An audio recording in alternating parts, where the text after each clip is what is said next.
मसीही गांव खुशपुर की मौजूदा हालत काबिल रहम और बहुत ख़राब है। यहाँ ज़िंदगी बसर करना नहायत दुश्वार और अजीरन है। खुशपुर के मकामी लोग इस वक्त हुकूमत और मसीही लीडरों से अपील कर रहे हैं कि यहाँ के मसाइल हल किए जाएं ताकि वो सुकून से आसान ज़िंदगी गुजार सकें। इस गांव में सबसे बड़ा मसला पानी के निकास का है। गांव में कोई भी सीवरेज या नालों का सिस्टम मौजूद नहीं, जिसकी वजह से यहाँ का इस्तेमाल शुदा पानी, गटरों का गंदा पानी दोबारा ज़मीन में जाता है। इस वजह से इनकी ज़मीनें और गलियाँ सेम में तब्दील हो गई हैं। सेम की वजह से इनके ज़मीनें फसलें काश्त करने के काबिल नहीं रहीं, जो शेमान टीवी से गुफ्तगू करते हुए मकामी लोगों ने बताया। हमारे गांव के पहले हालात बहुत बेहतर थे।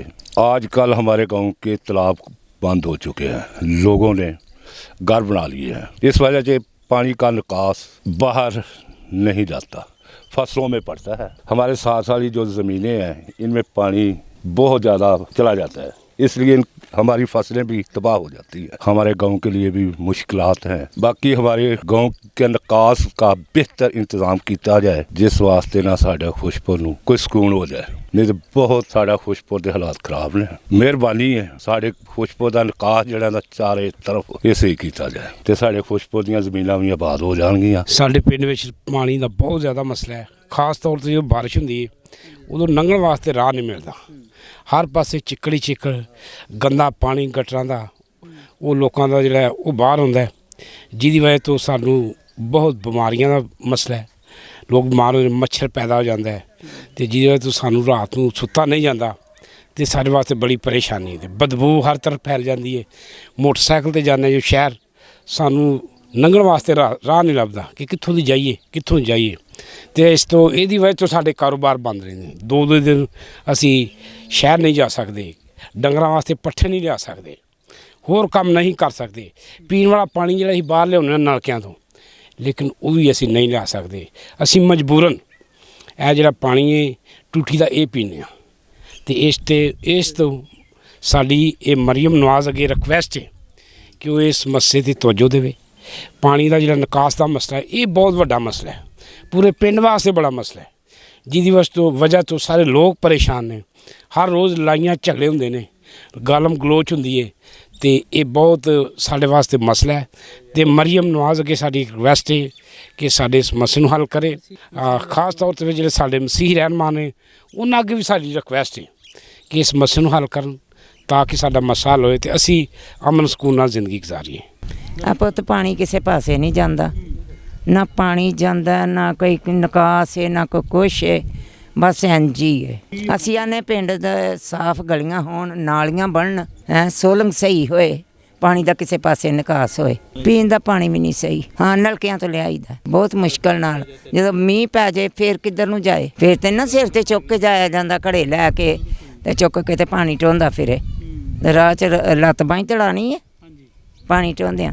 तो मेहरबानी है साढ़े पिंड का कुछ सोचा जाए। सानू सब आदे इत्थे बहुत परेशानी का बहस, जदों ही बारिश आ जाती है ना तो सानू इत्थे लंघना चर्च जाना बड़ा मुश्किल बन जाता।